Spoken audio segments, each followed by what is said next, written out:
ఆంధ్రప్రదేశ్లో ఎన్నికల ప్రక్రియ అయితే ప్రశాంతంగా ముగిసినప్పటికీ కొన్ని ప్రాంతాల్లో హింసాత్మక ఘటనలు చోటు చేసుకున్న నేపథ్యంలో అలాగే ముఖ్యంగా ఏదైతే ప్రాంతాలు కౌంటింగ్ నాడైతే కొన్ని సంఘటనలు జరిగే అవకాశం ఉందని ఇంటెలిజెన్స్ విభాగం కూడా అప్రమత్తమైంది. ఈ నేపథ్యంలో ప్రధానంగా చూసుకుంటే కాకినాడ జిల్లాలో ఉన్నటువంటి 2 నియోజకవర్గాలపై పూర్తిగా ఫోకస్ పెట్టినటువంటి పరిస్థితి ఉంది. అలాగే కాకినాడ టౌన్తో పాటు ముఖ్యంగా పిఠాపురం నియోజకవర్గం కూడా ఫోకస్ పెట్టినటువంటి పరిస్థితి ఉంది. పిఠాపురం నియోజకవర్గం కావచ్చు, అలాగే కాకినాడలో హింసాత్మక ఘటనలు జరిగే అవకాశం ఉందని, అలాగే కౌంటింగ్ ప్రక్రియ ఏదో ఉందో ఆ రోజు 2 రోజులు ముందు 2 రోజులు ముందు, అలాగే కౌంటింగ్ తర్వాత 2 రోజుల తర్వాత కూడా ఈ యొక్క మొత్తం బలగాలు కూడా భారీగా మోహరించాలి. అలాగే అక్కడ ఉన్నటువంటి కట్టుదిట్టమైన ఏర్పాట్లు చేయాలని ఇప్పటికే ఇంటెలిజెన్స్ విభాగం ఎన్నికల కమిషన్ కూడా ఆదేశాలు జారీ చేసినటువంటి పరిస్థితి ఉంది. ప్రస్తుతం మాట్లాడే ప్రయత్నం చేద్దాం. ఈ పిఠాపురం నియోజకవర్గంలో పరిస్థితులు ఏ విధంగా ఉన్నాయి సార్? అలాగే ప్రధానంగా ఇంటెలిజెన్స్ విభాగం కూడా హెచ్చరిక జారీ చేసింది. హింసాత్మక ఘటనలు జరిగే అవకాశం ఉందని, కాకినాడ టౌన్తో పాటు పిఠాపురంలో కూడా జరిగే అవకాశం ఉందన్నారు. ఎలా చూడాలి? ఎటువంటి మీకు భద్రత ఏ విధంగా ఉందనుకుంటున్నారు? పిఠాపురంలో ముఖ్యంగా చూడవలసిన బాధ్యత ఉంది. ఎందుకంటే ఒక ఇన్సిడెంట్ తాడిపత్రి గ్రామంలో జరిగింది, రాళ్ల దాడి బాటిల్స్ తోటి కూడా. అంచేత దాన్ని దృష్టిలో పెట్టుకోవడం ఒకటి.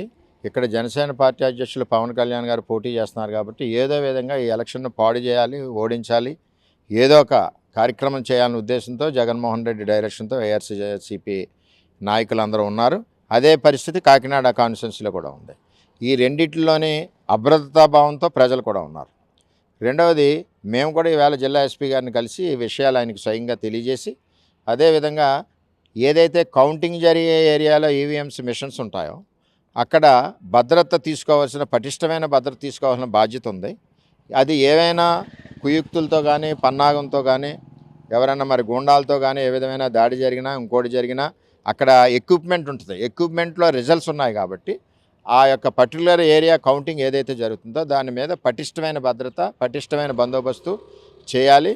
మరి అక్కడ ఏది ఇన్సిడెంట్స్ జరిగినా బాధ్యత మీద అవుద్దని చెప్పి జిల్లా ఎస్పీ గారిని రిక్వెస్ట్ చేసి తెలియజేయడం జరిగింది. ఆయన కూడా సానుకూలంగా స్పందించారు. అంటే ప్రధానంగా కాకినాడ జిల్లాలో నుండి 2 నియోజకవర్గాలపై పూర్తి ఫోకస్ పెట్టారు. అందులోనే ముఖ్యంగా ఈ యొక్క ఈ భద్రత ఏదైతే ఈవీఎం విషయంలో భద్రత స్టోరేజ్ చేసిన విభాగం ఉందో కాకినాడ టౌన్లో ఉన్న పరిస్థితి ఎలా చూడాలంటారు? అందుకనే కాకినాడ టౌన్లో ఉంది కాబట్టి ఈవీఎం కౌంటింగ్ జరిగే ఏరియా ఏదైతే ఉందో ఆ ఏరియా అంతా కూడా పోలీసు వలయంలోకి తీసుకోవాలి. కేంద్ర రిజర్వ్ దళాలకు కానీ వీళ్ళు లోకల్ పోలీస్ కానీ ఇద్దరు కలిసి 2 అంచెలు భద్రత పెట్టి వాళ్ళు కంట్రోల్లోకి తీసుకోవాలి. కౌంటింగ్ అయ్యే వరకు అనౌన్స్మెంట్ చేసి కౌంటింగ్ అయ్యి సిగ్నేచర్ అయ్యే వరకు కూడా బాధ్యత తీసుకోవాలి. దాని తర్వాత కూడా జరిగే అల్లర్లు కూడా జరగకుండా ఉండడానికి పోలీసులు పటిష్టమైన చర్యలు తీసుకోవాలని చెప్పి మేము ఎస్పీ గారికి రిప్రజెంటేషన్ ఇవ్వడం జరిగింది. అదే సమయంలో ఇక్కడ కూడా వచ్చి ఒకసారి సీసీ కెమెరాలో పిఠాపురానికి సంబంధించి ఏ విధంగా ఉన్నాయని చెప్పి కూడా చూడడం జరిగింది. అవి అన్నీ సక్రమంగానే ఉన్నాయి. ఏదైనా దీంట్లో కౌంటింగ్ సమయంలో మేము భయాందోళనలో ఉన్నాం. ఏ విధమైన హింసాత్మక చర్యలు ఏదైనా జరగడానికి అవకాశాలు ఉన్నాయని ఒక అనుమానాలతో ఉన్నాం. ఎంచేతంటే అధికారుల రిపోర్ట్లు పేపర్లో వచ్చే పరిస్థితి ఇవన్నీ విన్నాక దాంతో భాగంగానే నేను ఇవాళ ఇప్పుడు చూడడానికి, తర్వాత ఎస్పీ గారిని కలవడానికి కారణం ఇదే అని చెప్పి తెలియజేస్తాను. అంటే వాటిగా చూసుకుంటే ఎన్నడూ లేని విధంగా ఏపీలో పోలింగ్ శాతం అయితే ఎక్కువగా నమోదైన పరిస్థితి, 80% దాటి వచ్చిన పరిస్థితి. ఈ పరిణామం ఎటువైపు మొగ్గు చూపే అవకాశం ఉంటాయని ప్రధానంగా చూడొచ్చు. ఇందులో ఖచ్చితంగా పవన్ కళ్యాణ్ వైపే మొగ్గు చూపింది. ఇది పెరగడానికి కూడా కారణం కూడా ఏంటంటే పెరిగిన ఓటింగ్ని అసెస్మెంట్ చేసుకోవడానికి కారణం కూడా ఇదంతా కూడా మెజారిటీ ప్లస్ చేసుకోవడం. పవన్ కళ్యాణ్ గారికి ఏదైతే కూటమి మరి అభ్యర్థిగా ఉన్నారో తెలుగుదేశం పార్టీ కానీ మేము కానీ అందరూ కూడా 100% ఓటు ట్రాన్స్ఫర్ అయ్యే విధంగా పనిచేసాం. ఈ పెరగడానికి కారణం కూడా ఆయన మెజారిటీ పెరగడానికి ఇదొక బలమైన విషయంగా గుర్తించవలసిన పరిస్థితి వస్తుంది. అంటే ప్రధానంగా ఎన్నికల ప్రచారం చివరిలో చూసుకుంటే కేవలం జగన్మోహన్ రెడ్డి పిఠాపురం వచ్చి ప్రచారం చేశారు. అక్కడ వంగ గీతా విశ్వనాథ్ కూడా తనదైన స్టైల్లో తను కూడా మామూలుగా తను అభ్యర్థించిన పరిస్థితి, తను ఏదైతే ప్రజలు ఆదరించకపోతే పిఠాపురం పాదగవిలను అంతిమయాత్ర అంటూ ఒక కామెంట్ చేశారు. ఈ పరిణామాలు ఏమైనా వర్కౌట్ అయ్యే అవకాశం ఉందంటారు? ఇవన్నీ బెదిరిస్తుంటారు ఓట్లు వేయడానికి. ఆవిడ 5 ఏళ్ళు కనపడతాయి కదా. అంచుక్రియలు ఎక్కడ చేస్తారు? వాళ్ళ ఊళ్ళో చేస్తారు. నా అంచుక్రియలు ఎక్కడ చేస్తారు? నేను ఇక్కడ పిఠాపురాన్ని పుట్టాను కాబట్టి మా ఊళ్ళో దంతుమూరులో చేస్తారు. ఎవరి గ్రామంలో వాళ్ళకి అంత్యక్రియలు చేస్తారు. ఎక్కడో ఉన్న వాళ్ళు ఇక్కడ వచ్చి చేయమని ఎవరు అడగరు కదా. అది వేరే సంగతి. అదేంటంటే ప్రజలను భయపెట్టి సింపతి గెయిన్ చేయడానికి 5 ఏళ్ళు కనపడతాయి కదా. నువ్వు ఎప్పుడైనా కనపడితే నీ మీద జాలి కనికారం ఉండొచ్చు. కరోనాలోనే కనపడలేదు నువ్వు. లేనిపోయిన అబద్ధాలు, నటనలు ఇవన్నీ కరెక్ట్ కాదు. ఏడుపు వేరు, బాధ వేరు. బాధ అన్నది గుండెకి గాయం తగిలితే బాధ వస్తుంది. ఏడుపు అన్నది ఆర్టిఫిషియల్గా టెంపరీగా మనం ఏదైనా వాళ్ళ దగ్గర నుంచి లబ్ధి పొందడానికి, వాళ్ళని టెంపరీగా కొన్ని రోజులు మాయ చేయడానికి అది ఏడుపు. బాధ అన్నది గుండెని గాయం తగిలినప్పుడు బాధ వస్తుంది. బాధని ప్రజలు చూస్తారు కానీ ఏడుపుని ప్రజలు చూడరు.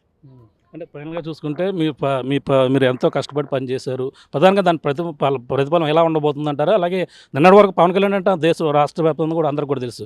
వర్మ అంటే కూడా అదే తక్కువ సమయంలోనే మొత్తం రాష్ట్ర వ్యాప్తంగా కూడా సంచలనంగా మారింది. ఎలా ఇవ్వబోతున్నారు మీరు ఫలితం ఎలా ఇవ్వబోతున్నారు? ఫలితం ఉంది, బ్రహ్మాండమైన మెజార్టీతో గెలిపిస్తారు. నాకు ఇద్దరు పార్టీ అధ్యక్షులు, ఒకళ్ళు చంద్రబాబు నాయుడు గారు, మా గురువు గారు మంగళగిరి, ఇక్కడ ఒక అధ్యక్షుడు మాకు పవన్ కళ్యాణ్ గారు. ఇద్దరు అధ్యక్షులకి కనుసన్నల్లో వాళ్ళ యొక్క చల్లని నీళ్ళలో నేను పనిచేశాను. అంతా సవ్యంగా జరుగుతుంది. పవన్ కళ్యాణ్ జర్నీ ఏ విధంగా అనిపించిందండి మీకు జనరల్గా? అంటే నేను ముందు భయపడ్డాను, అంటే నాకు పరిచయం లేదు కదా. కానీ ఆయన జర్నీ చాలా ఫ్రెండ్లీగా, ఆప్యాయతగా, చాలా అంటే తక్కువ సమయంలోనే లవ్లో పడిపోయాం. అది అంటే మీరు అభిమాని అయిపోయారంటారా? ఓకే, చూస్తున్నా ఇది పరిస్థితి. ప్రధానంగా చూసుకుంటే ఏపీలో ఉన్నటువంటి ఎన్నికల పరిణామాలపై మనం ప్రధానంగా చూసుకుంటే ఏదైతే ఇంటెలిజెన్స్ విభాగం హెచ్చరికలు జారీ చేసిందో అది కాకినాడ జిల్లాలో నుండి 2 నియోజకవర్గాలపై పూర్తిగా ఫోకస్ పెట్టింది. అక్కడ ఎన్నికల కౌంటింగ్ ఏదైతే ఉందో కౌంటింగ్ నాడు కౌంటింగ్ ముందు రోజు 2 రోజులతో పాటు అలాగే ఇంటి ముందు ధర 2 రోజుల పాటు మొత్తం పూర్తిగా నిఘా వ్యవస్థను ఏర్పరిచే విధంగా అక్కడంతా కూడా కట్టుదిట్టమైన ఏర్పాట్లు కూడా చేసేందుకు కావచ్చు, అన్ని విధాలుగా చేస్తారు. కానీ ప్రధానంగా చూసుకుంటే దీనికి సంబంధించినటువంటి ఏర్పాట్లపై కొన్ని అనుమానాలు ఉన్నాయి. ఏదైతే పూర్తిగా భద్రత చేయాలంటూ పిఠాపురం ఎమ్మెల్యే, మాజీ ఎమ్మెల్యే వర్మ కూడా ఎస్పీని కలిసి తనంటూ ఇక్కడ ఉన్నటువంటి పరిస్థితులపై పూర్తిగా వివరించడం జరిగింది. అలాగే కట్టుదిట్టమైన ఏర్పాట్లు మరింత ఎక్కువగా చేయాలి, అల్లరి జరిగే అవకాశం ఎక్కువ ఉందని, అలాగే కార్యకర్తలు కూడా అధైర్యపడవద్దని, అలాగే ధైర్యాన్ని పరిచే విధంగా ఉండాలంటూ ప్రధానంగా చెప్తున్నటువంటి పరిస్థితి ఉంది. ఏదేమైనా మొత్తం ఈ ఫలితాలు అయితే భారీ స్థాయిలో పవన్ కళ్యాణ్కి అయితే భారీ మెజార్టీతో ఇక్కడ విజయాన్ని చేకూర్చబోతున్నాం. దానికోసమే ఇక్కడ ప్రధానంగా అన్ని విధాలుగా కూడా ఇక్కడ వైసీపీ కుయ్యెత్తులు పడిన అవకాశం ఉంది. పవన్ కళ్యాణ్ ఓడించేందుకు అన్ని విధాలుగా వాళ్ళంతా కూడా సిద్ధపడ్డారు. కాబట్టి ఇక్కడ కట్టుదిట్టమైన ఏర్పాట్లు మరింత ఎక్కువగా చేయాలంటూ పిఠాపురం ఎమ్మెల్యే, మాజీ ఎమ్మెల్యే ఎస్పీని కలిశారు. ఎస్పీని కూడా కలిసినవి కాకుండా ఈ యొక్క ఈవీఎంలను భద్రపరిచిన ప్రాంతాలను కూడా పరిశీలించి ఇప్పుడంతా కూడా ఆయన మాట్లాడిన పరిస్థితి ప్రధానంగా ఉందని చెప్పాలి. ఇది కూడా రాజ పరిస్థితి. కేవలం రాముతో ప్రకాష్, RTV కాకినాడ నుంచి. మరిన్ని వీడియోస్ కోసం ఛానల్ ని సబ్స్క్రైబ్ చేయండి. లేటెస్ట్ అప్డేట్స్ కోసం వాట్సాప్ ఛానల్ ని ఫాలో చేయండి. అండ్ లింక్ డిస్క్రిప్షన్ లో ఉంది.